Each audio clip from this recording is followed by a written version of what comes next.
গাজীপুরে শ্রীপুরে নিরীহ বৃদ্ধ নুরুল মিয়াকে সন্ত্রাসীরা কুপিয়ে গুরুতরভাবে আহত করেছে। গাজীপুর থেকে আলামিনের তথ্য ছবিতে থাকছে বিস্তারিত।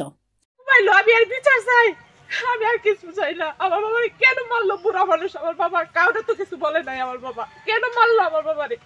আমি দেখছি দাও দুইটা এনো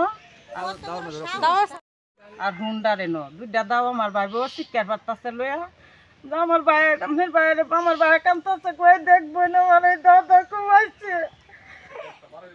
পরে আমি কই ভাই আমি তো নাচলাম না, আজকে তোমার দেরি লাগছে কবর। মাওনা ইউনিয়নের কপাটিয়াপাড়া জোনাকির মোড় এলাকায় নিরীহ বৃদ্ধ মোহাম্মদ নুরুল মিয়াকে ১/১২/২০২৫ ইংরেজি দুপুর আনুমানিক ১ ঘটিকার সময় চিহ্নিত সন্ত্রাসীরা এলো পাথারি কুপিয়ে গুরুতর আহত করে। ভুক্তভোগী নুরুল মিয়ার আত্মচিৎকার স্থানীয়রা সন্ত্রাসীদের কবল থেকে আহত নুরুল মিয়াকে উদ্ধার করে শ্রীপুর উপজেলা স্বাস্থ্য কমপ্লেক্সে ভর্তি করেন। এ বিষয়ে আহত নুরুল মিয়া বাদী হয়ে শ্রীপুর মডেল থানায় একটি অভিযোগ দায়ের করেন।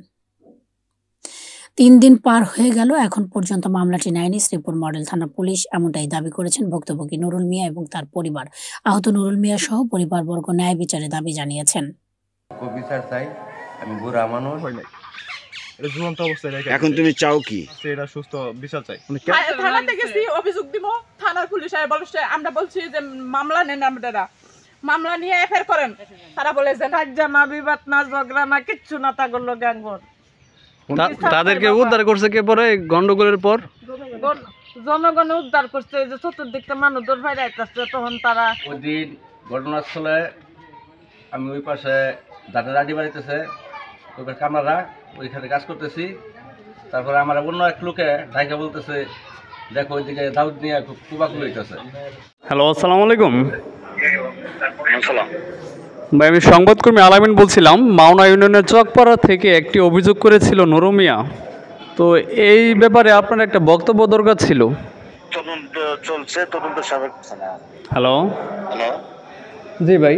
ভাই বুঝতে পারছেন, উনি একটা অভিযোগ দিয়েছে, অভিযোগের পরিপ্রেক্ষিতে তদন্ত চলছে, তদন্ত সাবেক আইন করতে পারছি না। ও আচ্ছা আচ্ছা, ঠিক আছে ভাই, ওকে, ধন্যবাদ।